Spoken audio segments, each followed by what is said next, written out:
Olá pessoal, seja muito bem-vindo, seja muito bem-vinda a mais um videocast, o videocast de número 77 aqui no canal de Evandro Barros, Mentoria Consultiva. Primeiro gostaria de agradecer a você que nos acompanha aqui, acompanha os meus vídeos, acompanha as minhas redes sociais. É com muito prazer que eu venho trazer cada vez mais conteúdos aqui para vocês. Em breve eu vou trazer um segundo tipo de conteúdo que eu havia planejado ano passado para esse ano. Deve começar a acontecer isso entre abril e maio aí.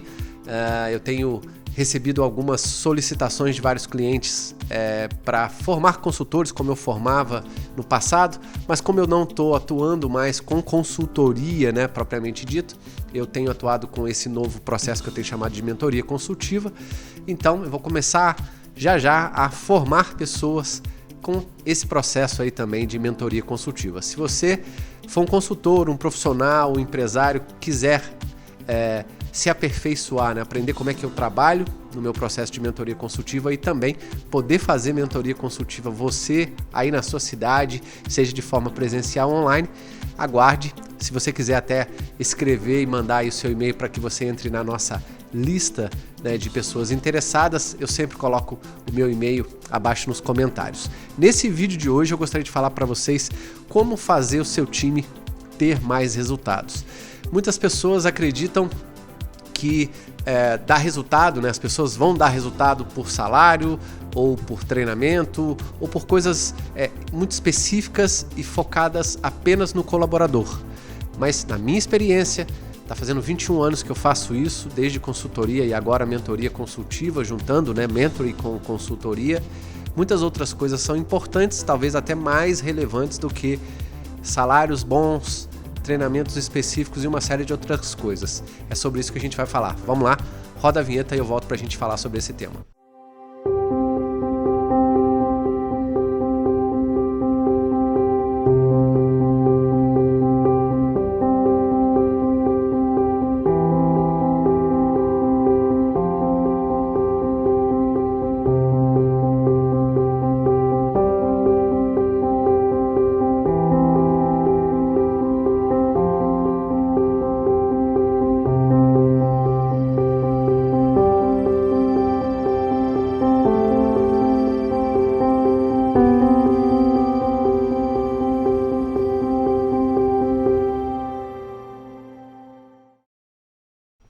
Então vamos lá pessoal, direto ao ponto no videocast de hoje, videocast de número 77, por incrível que pareça, o tempo passa rápido, a gente divulga bastante vídeo e hoje eu fui fazer a conta, nem sempre eu falo os números dos videocasts, a partir de agora vou tentar falar em quase todos eles, se não todos, o número dos videocasts para que a gente possa ir acompanhando aí quais são os videocasts que a gente está fazendo, os motivos pelos quais nós estamos divulgando alguns temas, enfim.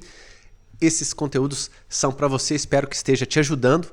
Você que é um empreendedor, que quer abrir o seu futuro negócio, né? Seja em breve, por conta da pandemia ou não, ou seja, num curto ou médio prazo aí, ou também, né, principalmente para você que já é empresário, porque esse canal foi feito principalmente para você. Porque a gente acaba tendo que discutir certas coisas, existem cursos que eu tenho divulgado no site, né? Já tem os 4 cursos do Ciclo da Excelência lá, estratégia de negócios, planejamento anual, gestão por processos e controle da rotina, mas existem vários outros temas que não são esses 4 e que a gente vai trazendo aqui aos poucos para que a gente possa buscar, pelo menos da minha experiência e da experiência que eu tenho passado aqui com os meus mentorados, trazer coisas, né? Buscar temas diferentes, buscar temas importantes que possam ser também importantes para você. Se muitos empresários passam por esses temas, muito provavelmente vocês aí também ou já estão passando ou vão passar. Nesse vídeo eu gostaria de falar como é que você pode ter mais resultado com a sua equipe, né? Com o seu time. Desde que eu saí da Porsche Consulting em 2010, né? Lá eu era gerente de negócios, eu tinha um time razoavelmente grande. Quando a gente está numa empresa, numa certa função, a gente já pega meio que automaticamente, né, o jeito daquela empresa, o jeito de fazer gestão e já está tudo mais ou menos mastigado, pronto. Quando a gente vira empresário, e isso aconteceu comigo em 2011, no primeiro ano eu já tinha aí mais de 10 colaboradores em projetos em diversos estados aqui no Brasil, a gente é pego de surpresa, né, tanto pelo crescimento da empresa, pela parte financeira, de marketing, uma série de coisas como empresário, né, a nossa vida como empresário, mas a gente é pego de surpresa porque o jeito de liderar, né, de um gestor estando numa grande empresa, na minha opinião, já tendo passado por isso, é bastante diferente do jeito de gerir e liderar pessoas sendo empresário. Porque como empresário a gente acaba fazendo dois papéis, né? O papel do gestor e do líder, né, que muitas vezes você estando numa empresa, numa certa função, você vai ter que fazer, e também o do empresário, né? Então as pessoas vão te ver com, vamos dizer, 3 papéis, aí 4 no máximo, né? O do empreendedor, que é aquele que traz inovação, arrisca e faz uma série de coisas. O do empresário, que cuida da empresa, que faz com que o negócio sobreviva, seja rentável, pague as contas e cresça. O do líder, que puxa as pessoas, né? que é o sinal, que dá o sinal verde para muitas coisas e que engaja as pessoas naquilo que as pessoas precisam enxergar como propósito da empresa, como missão, visão, valores, enfim. E o do gestor, para poder analisar processos, ver onde estão os problemas, resolvê-los e fazer com que a empresa continue cada dia mais sendo, né, desempenhando o seu papel, que é oferecer aqueles produtos ou aqueles serviços para os clientes que ela pretende ou pretendeu fazer. Então, essas funções aí que a gente permeia quando a gente está numa empresa, na minha opinião, são diferentes das funções do jeito como a gente faz quando a gente vira empresário. E aí, quando a gente vira empresário, a gente se depara com diversas coisas, né? De ter que contratar, ter que treinar pessoas, ter que demitir, ser processado. Eu, graças a Deus, nunca fui, mas muitos dos meus clientes são o tempo inteiro processados por colaboradores, porque requerem, né, desvio de função, coisas que estavam sendo previstas e, né, não foram entregues, e uma série de outras coisas. Você tem que lidar com um contador que faz folha de pagamento e uma série de coisas que o mundo do empreendedorismo faz parte, né? E quando a gente começa sozinho, somos nós, o eu-presário, vamos dizer assim, somos nós a pessoa que vai ter que puxar isso tudo até que a empresa cresça e a gente tenha a condição de colocar pessoas novamente nessas posições para fazer para a gente cuidar, né, desses outros processos aí da empresa. Afinal de contas, eu sempre falo, qualquer empresa possui esses 2 pilares: processos e pessoas. Se a gente não estabelece processos, não estrutura, não padroniza, muito provavelmente as pessoas vão desempenhar mal as suas funções. É por aí que eu gostaria de começar. O primeiro tema, né, eu vou falar aqui 8 pontos para vocês e vou dar 2 dicas finais a mais, né, seriam 10 pontos no final, mas 2 deles eu acredito que você só vai conseguir implementar, os 2 últimos, quando você já tiver evoluído nos 8 primeiros, até mesmo nos 4, 5 primeiros, né? Porque é uma evolução, pessoas que querem trabalhar de maneira mais formalizada com seus colaboradores na empresa e que começa a crescer e começa a ter mais pessoas, vai ter que fazer o que eu estou dizendo aqui de uma forma ou de outra, com o nome que eu estou dizendo ou com outro nome, mas vai precisar utilizar desses mecanismos que eu vou falar aqui para poder engajar melhor as pessoas, poder ter a rotina, né, do seu time nas mãos, né, sob controle, com indicadores e uma série de coisas, ter processos muito bem estruturados e padronizados e também poder fazer essa gestão, né, com essa liderança, puxando o time, fazendo as coisas da forma correta e entregando, né, para eles aquilo que eles precisam para desempenhar também a função deles. Ponto número 1, vamos lá, são 8 e mais 2 extras aqui de bônus para vocês. O primeiro deles é processos padronizados. E por que eu estou começando com ele? Porque quando a gente começa uma empresa, né, e mesmo você que já tem uma empresa aí hoje, deveria ter feito isso quando você começou a empresa lá atrás, se você não fez, você está precisando fazer ou vai precisar fazer isso ao longo do tempo, que é ter processos padronizados, né? O processo padronizado, já falei sobre isso em outros vídeos aqui no canal, a gente quando monta a estratégia do negócio, a gente monta também a estruturação dos processos que vão participar do meu negócio, obviamente, porque processos são a base do meu negócio. Então, se o meu negócio, a maioria deles tem 6 processos, né, 5, 6 processos, 7, se você quiser abrir um pouquinho mais, 8 aí, mas para quem é pequeno, eu aconselho ter entre 5 e 6 processos no máximo para ficar na mão, porque já é um número razoavelmente grande. Quais são eles? O operacional, que é fazer o produto ou entregar o serviço, né? Atender e entregar o serviço. Vendas e pós-vendas, eu coloco os dois juntos. Marketing, digital, online ou offline. Gestão de pessoas, financeiro e contábil, também coloco os dois juntos, né? E tem gente que tem logística, tem gente que tem manutenção, tem gente que abre e coloca um administrativo ali, alguma coisa assim. A parte de compras eu coloco dentro do administrativo ou dentro da logística, depende de como você quer distribuir isso na sua empresa.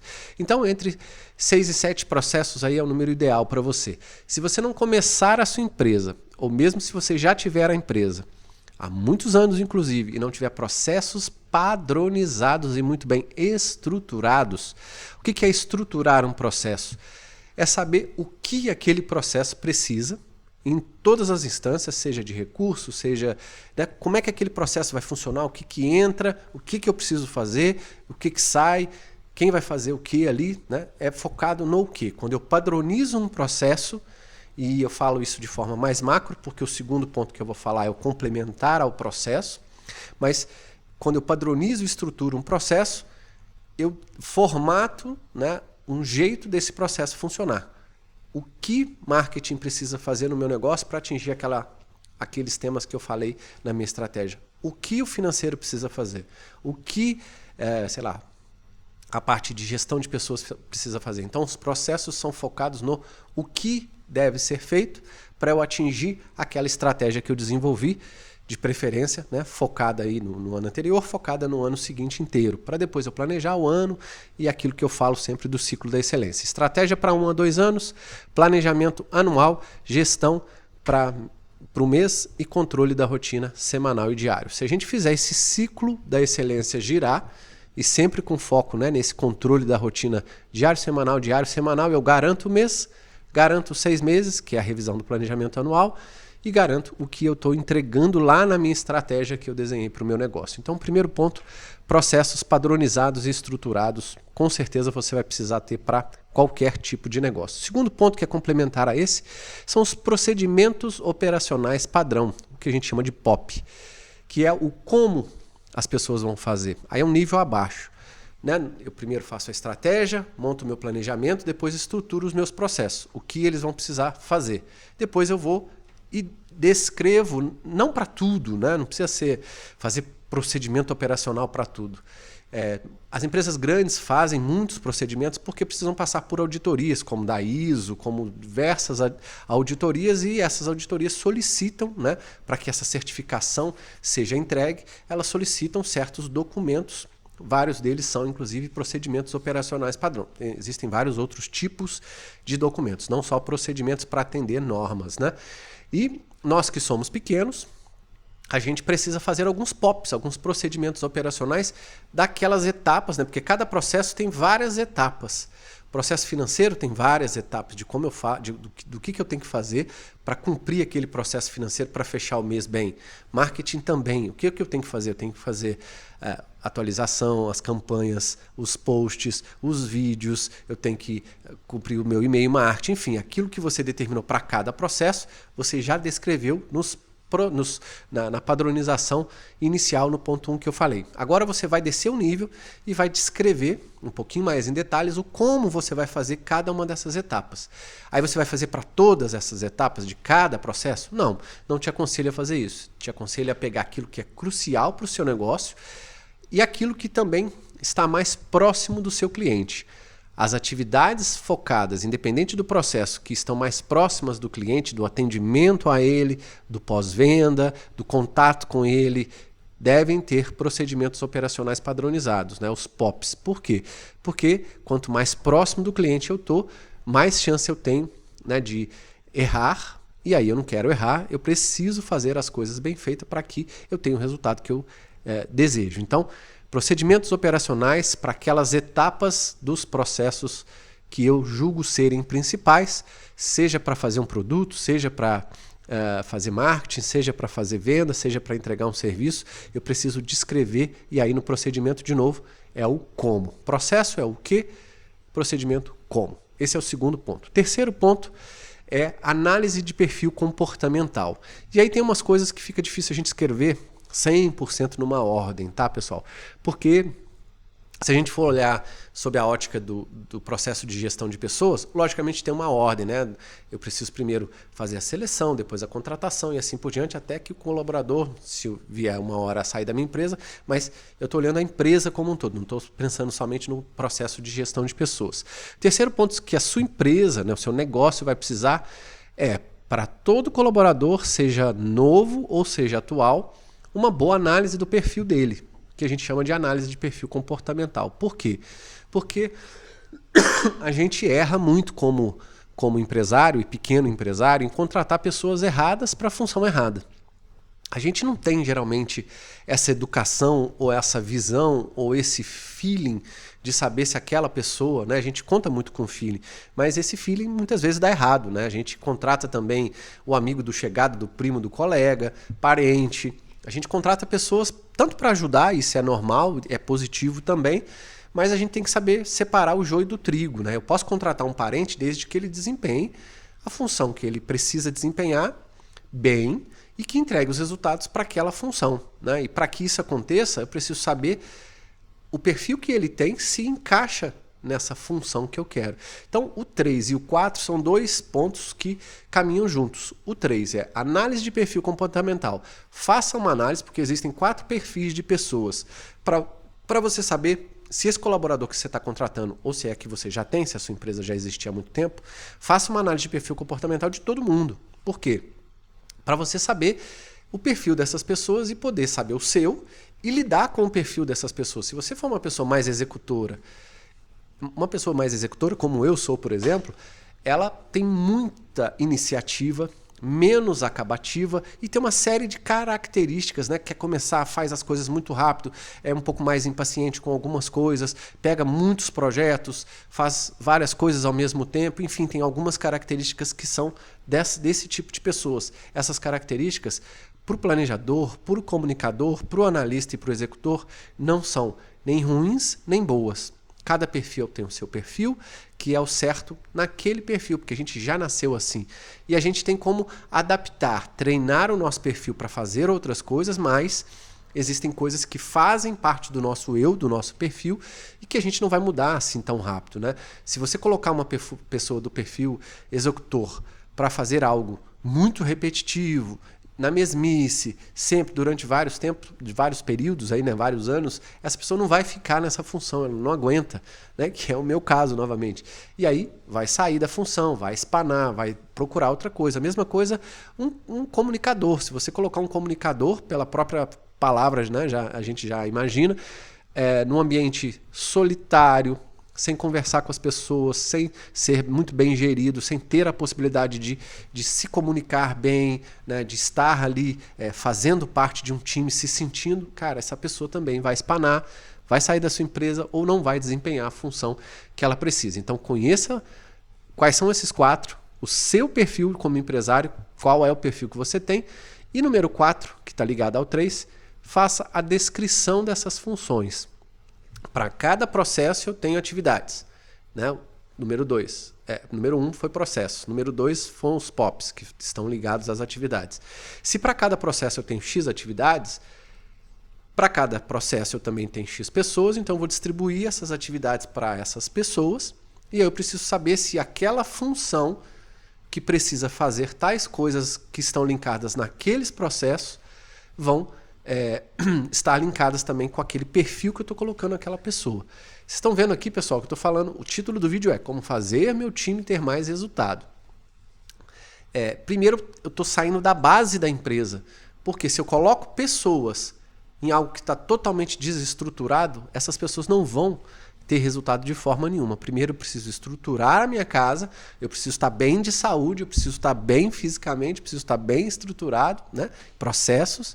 E aí, descrição de função e análise de perfil comportamental são importantes quesitos, né? A análise para saber qual é o perfil dessa pessoa e a descrição da função para saber o que ela vai precisar fazer na função dela. E aí, para eu saber se aquele perfil é o ideal para essa função. Se eu colocar pessoas de perfis equivocados na função errada, muito provavelmente essa pessoa não vai performar, você vai ficar exigindo dela vários meses, às vezes anos, e aí essa pessoa ou vai ficar na sua empresa por obrigação, ou vai passar o dedo ou o cartão, seja lá o que for, na entrada e na saída, e você não vai ter resultado, e você vai sempre estar insatisfeito, porque você não casou essas duas coisas. De novo, número 3, análise de perfil comportamental com a descrição da função, que é o número 4. E na descrição da função, você vai linkar essa descrição da função com os seus processos, porque os seus processos não têm etapas. Essas etapas não têm atividades, né? Processos padronizados, etapas, essas etapas com as atividades delas, e as atividades principais eu vou descrever em alguns POPs, são essas funções que eu vou descrever aqui, analista, supervisor, gerente, seja lá quais forem, eu vou pegar dessas atividades que eu já descrevi aqui, e vou lançar a mão aqui dentro da descrição da função. Por quê? Essas pessoas vão ter que desempenhar isso que os meus procedimentos estão dizendo, que estão dentro dos processos. Se a gente consegue fazer esse link, perfeito, a gente consegue estruturar pessoas e processos muito bem. E aí ter uma boa descrição de função, no final das contas, com que a gente chama aí, né, o pessoal de RH chama de cargos e salários, é por causa disso, porque cada função tem uma faixa salarial. Eu tenho cargo, qual é o cargo? O cargo analista 1. O que ele faz? Faz isso, isso, isso, isso. Então você vai determinar o que ele precisa conhecer e fazer para exercer aquela função. E uma série de outras coisas. Para cada função você vai estabelecer um conjunto de atividades que precisam estar linkadas com seus procedimentos e principalmente com seus processos. Esse é o número 4, descrição das funções.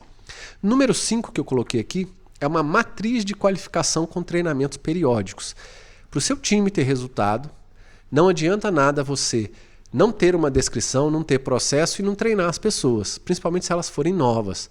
Você só vai conseguir treinar bem os seus colaboradores, principalmente os novos, ou retreinar aqueles que já estão aí na sua empresa para um outro caminho que você queira, se você já tiver processos e se você já tiver uma matriz de qualificação, né, que é embasada, de novo, nos processos e nas atividades. Se você tem processo padronizado, já tudo descrito, e os principais procedimentos descritos, é nisso que você vai precisar treinar as pessoas. E é nisso que você vai precisar desenvolver a sua matriz de qualificação. Você vai ver que para aquela função X, quais são as atividades que ele precisa fazer. Você vai olhar para uma pessoa que tem aquela característica e vai ver, essa pessoa que está fazendo essa função, ela está desempenhando bem o 1, o 2, o 3, o 10? O que ela não está desempenhando? E aí tem um formato que a gente faz, não é o foco desse vídeo aqui, que a gente divide em percentual, dá uma nota e tal, para que eu consiga ver os gaps, né, para eu poder treinar as pessoas que estão pior numa certa atividade, melhor numa certa atividade, para quem já treina um ou outro, para quem precisa ser retreinado e uma série de coisas. Então você vai precisar, número 5, de uma matriz, eu chamo de matriz de treinamento ou matriz de qualificação, e treinar essas pessoas periodicamente. Por quê? Porque ninguém escuta, né, entra aqui, sai aqui na primeira vez e já sai fazendo tudo 100% correto.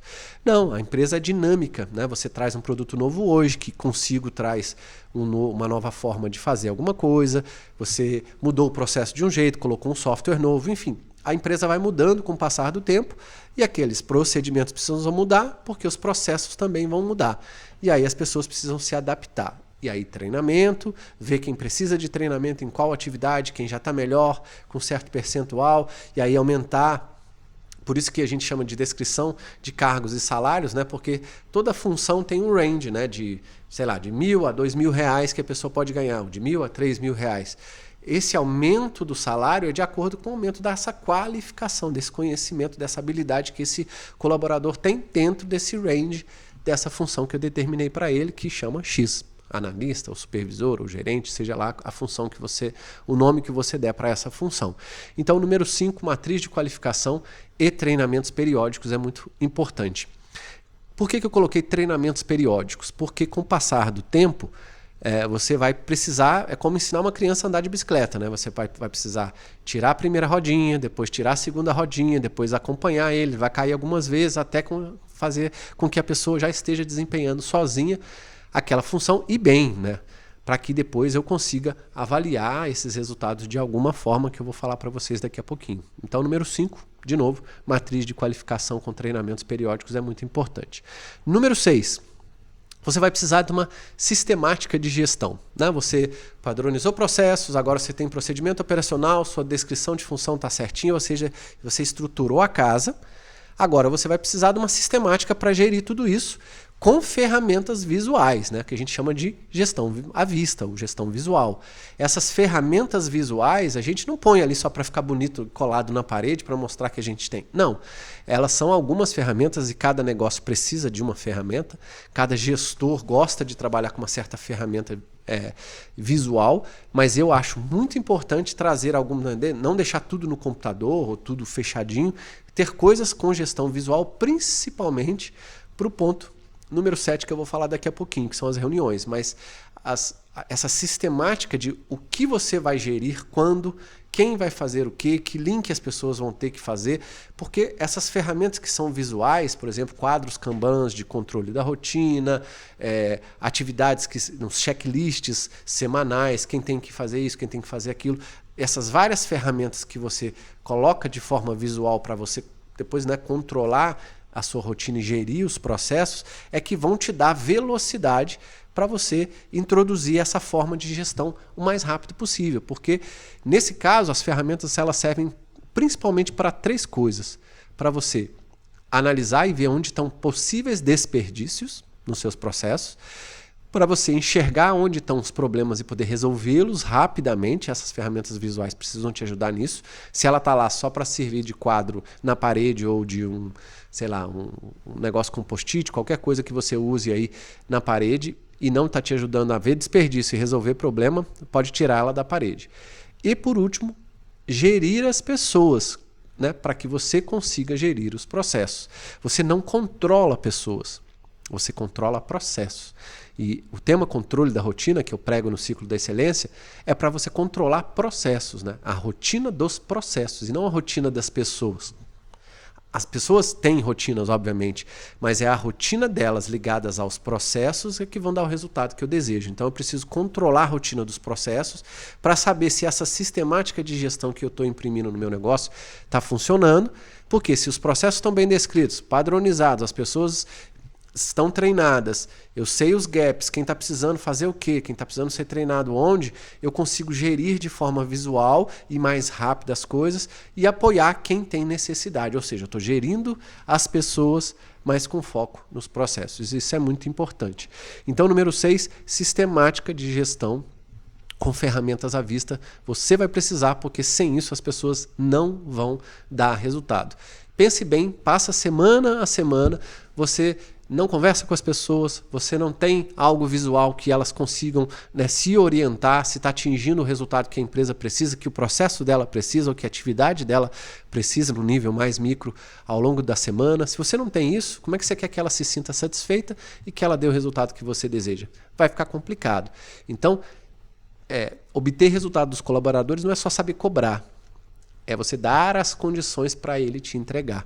E aí tudo que eu estou falando aqui vai proporcionar isso para você, vai proporcionar isso para o seu negócio, para os seus processos, para dar condições para os seus colaboradores fazerem o que é necessário de uma forma rápida, para que os processos sejam transparentes, para que você tenha menos dor de cabeça e para que você consiga resolver os problemas rápidos. Haja vista o número 6 aqui, sistemática de gestão com ferramentas à vista de forma simples e objetiva. Número 7, reuniões periódicas para gestão e o controle da rotina. Então a gente tem 2 níveis de reunião, a reunião de gestão e a reunião de controle da rotina, que são dois temas que fazem parte do ciclo da excelência. As reuniões de gestão têm o foco em fechar o mês para cada um dos processos da empresa. Como é que o marketing fecha o mês? Como é que a gente projeta o mês seguinte? Como é que o financeiro fechou o mês? Projeta o mês seguinte. Como é que vendas fechou o mês? Projeta o mês seguinte e assim por diante. Então a gestão tem o âmbito de fechar o mês e o controle da rotina tem a forma de controlar o diário e o semanal para que depois, ao longo das semanas, obviamente, eu consiga fechar o mês bem. E aí eu tenho que ter reuniões periódicas, eu tenho que ter reuniões de gestão, né, que tem o cunho mensal, e tem que ter reuniões também de controle da rotina, que são essas reuniões semanais. E aí com checklists e tal, tudo isso eu ensino nos cursos lá, tanto de gestão por processos quanto de controle da rotina. Dou as ferramentas, passo, como é que você vai fazer, qual é a periodicidade por tipo de negócio e uma série de coisas. Quem quiser conhecer, basta entrar no site e ver lá. Os cursos de estratégia, planejamento, gestão por processos e controle da rotina, tá tudo lá certinho. Então, número 7, reuniões periódicas para acompanhamento é muito importante. Até porque é através dessas reuniões, vai ser nessas reuniões que você vai ter oportunidade de gerenciar e liderar as pessoas, né? Os momentos, os encontros de sentar, conversar, chamar certa atenção se for necessário, olhar, avaliar como é que foi a semana, o que deu certo, o que deu errado, planejar a próxima semana, ter olhos um pouquinho mais no mês ou no mês seguinte, ver o que está vindo, o que tem que fazer. E o número 8, que é o plano de ação diário semanal, usar ele como uma ferramenta dentro das reuniões para que você consiga. Você tem que fazer tal coisa? Anota. Você vai fazer essa coisa essa semana? Anota. Né? Pode ser no papel, de preferência no formulário, no Excel. Eu dou esse plano de ação nos meus cursos para os meus clientes, para os meus alunos também. Porque plano de ação, para mim, é uma ferramenta, uma das mais importantes. Eu uso todo santo dia. Né? Uma to-do list ali, é um plano de ação que fala quem tem que fazer o que para quando. Para que eu possa, né, tanto cobrar quanto gerir e liderar as pessoas através dele, quanto para que eu use essa ferramenta, né, para que eu utilize aí como uma ferramenta dentro das reuniões para fazer aquilo que os procedimentos, os POPs, estão dizendo que eu preciso fazer e que muito provavelmente alguém não está fazendo e que eu esteja indo de encontro com aquilo que o processo precisa entregar. Se você trabalha por projeto, mais ainda, se você tem, por exemplo, uma padaria, né? Eu tenho cliente que tem padaria. Já tive, na verdade. E aí, cliente que tem padaria, por exemplo, fala, Giovana, mas que plano de ação que eu vou fazer com os meus colaboradores se um está fazendo pão, o outro está no caixa? Que horas que você se reúne com a sua equipe? Que horas que você vê com eles quais são as atividades e os problemas que estão acontecendo? Acontece problema na cozinha, acontece problema no caixa, acontece problema para quem está servindo, acontece problema para quem está limpando.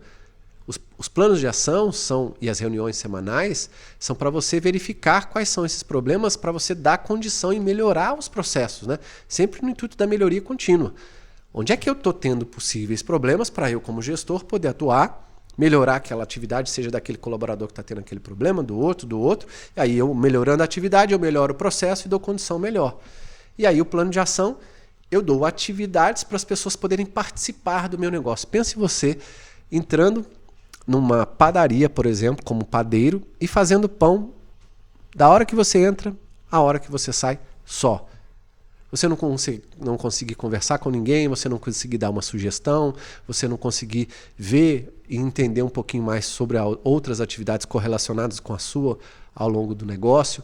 Ou seja, você que é empresário precisa envolver mais as pessoas. A reunião é um momento para isso e o plano de ação é a ferramenta que você vai dar para as pessoas tanto fazerem coisas nas atividades delas que elas não estão fazendo, quanto poder gerir tudo que está acontecendo no negócio. Você vai precisar fazer marketing, fazer postagem, o pessoal do seu marketing vai ter, um prestador de serviço vai ter que fazer X coisas para você. Então, cada processo, né, se você, como eu disse no início desse vídeo, cada processo, você deve ter aí 5, 6, 7 processos na sua empresa, vai ter uma série de atividades para cumprir ao longo da semana. E cada semana é diferente uma semana da outra.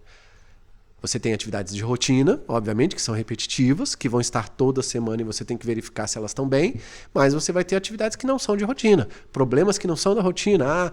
Essa semana quebrou meu ar-condicionado, essa semana tem outro não sei o quê, essa semana aconteceu tal coisa, essa semana, não sei. A semana agora o marketing mudou, agora a gente está com uma outra campanha que vai falar sobre isso e aquilo. Então, atividades de marketing precisam estar no plano de ação. Então, plano de ação é um documento onde você coloca tudo e envolve as pessoas na reunião utilizando esse plano de ação para que um saiba o que o outro está fazendo, para que um dê opinião, para que as pessoas conversem, para que o time interaja. Interagindo dá mais resultado. Ninguém foi feito para entrar numa empresa, fazer a atividade dele, sair e ir embora. Esse modelo arcaico de negócio já não existe mais. As pessoas hoje em dia querem interagir, querem participar, querem dar opinião, querem se sentir fazendo parte de algo. E se sentir fazendo parte de algo, as pessoas se encaixam muito melhor e também desempenham melhor. Você não quer resultado, que é o título desse vídeo, então você precisa fazer o que eu estou dizendo. E reunião, número 7 e número 8, plano de ação diário semanal, né? Usar diariamente, mas principalmente na reunião semanal, para você fazer os cheques com as pessoas de quem está fazendo o quê, são importantes. Esses são os 8 elementos principais que eu acredito que você vai precisar para fazer com que o seu time tenha mais resultado.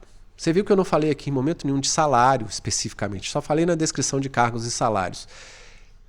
Bônus é importante? É. Uma PLR, por exemplo, é importante? É. Mas isso, pessoal, você só vai conseguir colocar a gente que é pequeno na sua empresa se você já tiver uma estrutura muito mais formada, se você já conseguir, se você já estiver num nível de crescimento que tenha uma margem de lucro muito boa, que você possa tirar um pouquinho dessa margem para distribuir por ano ou por semestre para os seus colaboradores, como eu fazia antigamente. Eu pagava os bônus dos meus consultores por semestre. Então, tinha lá o Finder, né, que a gente chamava, que era só para gerente de projeto, que era um percentual X, vendeu o projeto, foi você que vendeu, já ganhava X% do líquido no ato. E aí eu pagava a pessoa de acordo com o que o cliente me pagava. Esse era o Finder. E também tinha o bônus no fim do ano. A empresa teve um resultado X, foi a atuação de todo mundo, tiro X do meu lucro, né, do lucro do negócio, e distribuo para todo mundo de forma igual. Tá, ok? E aí tem 2 itens extras, né? Por isso que eu falei que são 10 pontos aqui. Tem 2 itens extras que são muito importantes. O primeiro deles é o acordo de metas. Quando a gente faz lá no início uma descrição de cargos e salários e tal, é importante, né, que eu tenha essas 2 coisas, o ponto 9 e o 10, meio que em conjunto aí. Mas você só vai conseguir implementar isso, vá por mim, não faça isso no início e não faça isso se você não tiver processos estruturados ainda. Número 9, acordo de metas, e número 10, avaliação de desempenho. Acordo de metas é aquele acordo que você vai fazer com o seu colaborador em cima daquela função que você já descreveu, por isso que você tem que ter a descrição de função, e você vai avaliar. Não precisa ser em todas as atividades daquela função, para as atividades principais, a evolução dessa função. Nessa atividade você está 50%. Você vai ter que passar para 75%, por exemplo. Eu sempre fazia de 25% em 25%. Você vai ter que passar de 70% para 75%. Você está hoje com 50%, por causa disso, disso e disso. Nas reuniões de avaliação de desempenho, eu dava esse feedback para os colaboradores. Você vai ter que passar para 75%.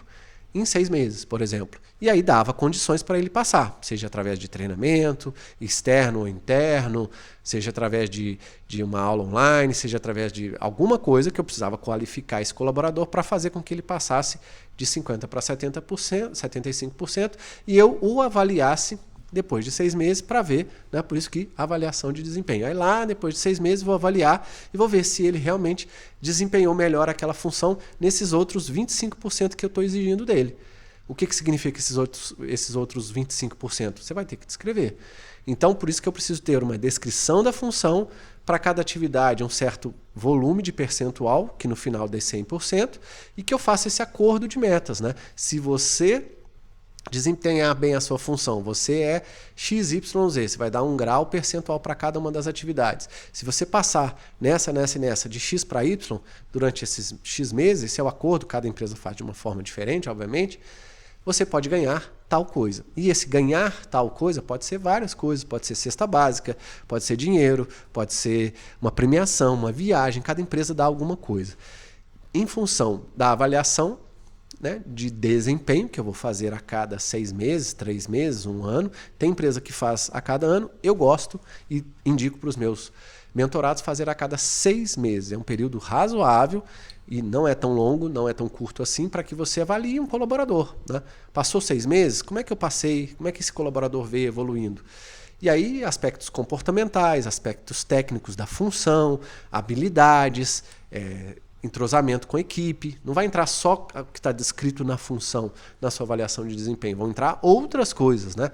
Eu tenho um curso de gestão de pessoas que eu não coloquei no mercado ainda, que eu dou para os meus clientes, né? Utilizo ele com os meus clientes, e que lá eu tenho, né?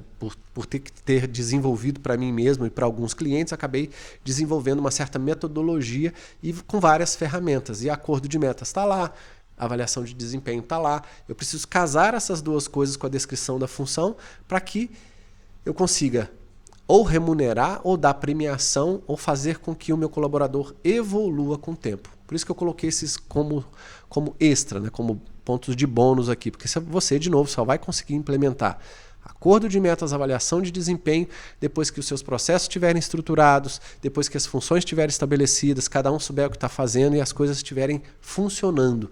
Não implemente conselho, não implemente acordo de metas com avaliação de desempenho, com bonificação, com qualquer outra coisa que mexa com dinheiro extra, com premiação, com algo assim, se você não tiver como medir corretamente, porque as pessoas vão se sentir perdidas, as pessoas vão se sentir sendo avaliadas de maneira talvez não exata, com pesos diferentes para cada pessoa. Se você já tiver padronizado uma forma certinha de fazer isso, ok, implemente, divulgue para todo mundo e não dê 2 pesos e 2 medidas. Avalie todo mundo, obviamente cada um dentro da sua função, com o acordo de metas que você fez com aquela pessoa, e aí é individual, né? Por isso que acordo de metas demora para fazer, a avaliação de desempenho também demora.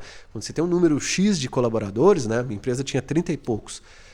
Em 2016, eu tinha que fazer 30 e tantas avaliações de desempenho, e eram 360 graus, porque eu fazia, por exemplo, com o gerente fazia do consultor, e aí a gente fazia uma avaliação 360 um do outro para melhorar.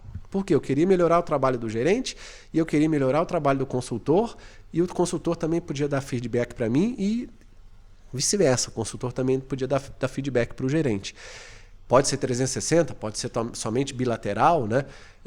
Você que vai determinar esse formato aí para o seu negócio, para o melhor que você deseja, mas só implemente acordo de metas com bonificações, com algo que você dê a mais do que o salário, porque tem coisas que contam com o sindicato, tem coisas que você vai ter que formalizar no sindicato da sua empresa também, porque senão o colaborador pode exigir que isso incorpore no salário dele, e isso é ruim, tem que saber fazer isso direitinho. E atrelado a isso a avaliação de desempenho, porque uma coisa está ligada à outra. Tá ok, pessoal? Espero que vocês tenham gostado. De novo, para finalizar o vídeo, você só vai ter resultado com o seu time, você só vai conseguir fazer com que as pessoas façam se você cumprir. Talvez não todos, os 2 últimos, né, como eu falei, são extra, mas uma boa parte desses 8 temas que eu falei nesse vídeo aqui. Não tem a ver apenas com ter um ambiente bonito, uma cara de startup com chocolate, cerveja, não sei o quê. Logicamente, as novas gerações estão trabalhando cada vez mais e melhor, mais produtivamente, mais eficientemente em ambientes mais agradáveis. Lógico que isso conta, nem coloquei isso daqui, coloquei aqui a parte técnica. Aquilo que você como empresário vai precisar pensar, obviamente você vai precisar ter um ambiente legal, você vai ter que ser gente boa com o seu time, isso é condição sine qua non. Mas tecnicamente o que o seu processo de gestão de pessoas vai precisar analisar é isso. E você como empresário, dono do seu negócio, vai precisar ter esses 8 ou 10 pontos aqui à medida que você for crescendo, para você obter resultado do seu time. Não adianta cobrar das pessoas se não tem processo, não adianta colocar pessoas que não têm avaliação de perfil comportamental, porque você vai estar errando descrição de função ou a função dela com o perfil dela, e a gente erra demais, né? A gente vai muito pelo feeling, a gente erra porque a gente coloca pessoas erradas no lugar errado, ou coloca as pessoas certas numa função que não é para ela. Um excelente colaborador pode ser doutor num tema, se você colocar esse cara que é especialista no negócio, numa função errada que ele não gosta, que ele não tem um perfil para isso, por mais inteligente, por mais qualificado que ele seja, por mais experiência que ele traga para o seu negócio, ele não vai performar, ele não vai desempenhar a função. Tome muito cuidado com isso. Estou aqui para te ajudar. Se você quiser, entre em contato aí. Sempre deixo o e-mail aqui abaixo da descrição do vídeo. Coloque também os comentários o que você achou desses 8, 10 pontos que eu falei nesse videocast de hoje, videocast número 77, e espero que você continue acompanhando aí o canal. Esses conteúdos são todos feitos com muito carinho aí para você que nos acompanha e para você que quer abrir ou já tem um negócio, porque é um canal focado tanto para o mundo do empreendedorismo quanto para o mundo, em breve, né, da mentoria consultiva, né, de transformar outros profissionais, ajudar outros profissionais a também serem mentores, consultores nos seus respectivos mercados. Fico por aqui, desejo a você muita saúde e até o próximo videocast. Tchau, tchau, pessoal.